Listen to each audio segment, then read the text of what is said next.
Sadly, America just embarked on an unprecedented slide toward the failed model of the stagnant Western European social welfare state. The lost wealth creation, lost jobs, crushed innovation, and quite simply the encroachment of economic freedoms contained in this bill mark one of the most ghastly turning points in U.S. economic history. This day and this vote will long live as the day America turned its back on its reliance on free men and free markets. Today, the Democrats voted to pass the largest spending bill in the history of the world. In just a few short hours, that the final version of the massive stimulus bill had been posted online for the public to review, we have already discovered a multitude of outlandish provisions in this legislation. Just imagine, if we had just a little more time, how much more we could expose. But Democrats in Congress are anxious to pass this bill before the American public really finds out exactly what's in it. The House just did, and 0 Republicans voted for the bill. 6 Democrats joined the opposition. Our ground troops are hard at work.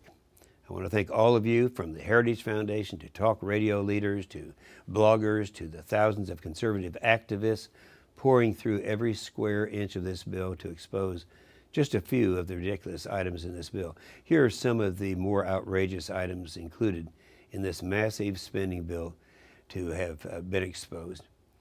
This bill provides more than $1 billion to create a new layer of bureaucracy within the Department of Health and Human Services, laying the groundwork for Hillary health care.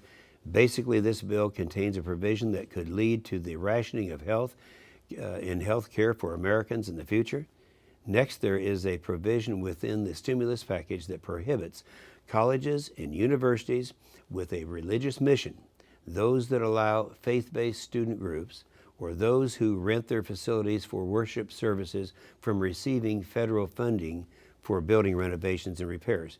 This is clearly discrimination and a violation of our religious liberties and could lead to costly litigation for these institutions.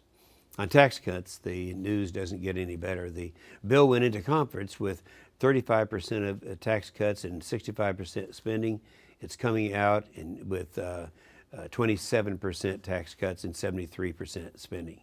The tax relief portion amounts to $8 in addition take-home pay per week for the average American worker, or a little more than $1 a day. This bill will contribute to a $3.5 trillion expansion of the federal debt in 2009 and 2010, a staggering $30,000 in new debt per household dumped into the laps of our children and grandchildren. So there you have it. But remember 1992.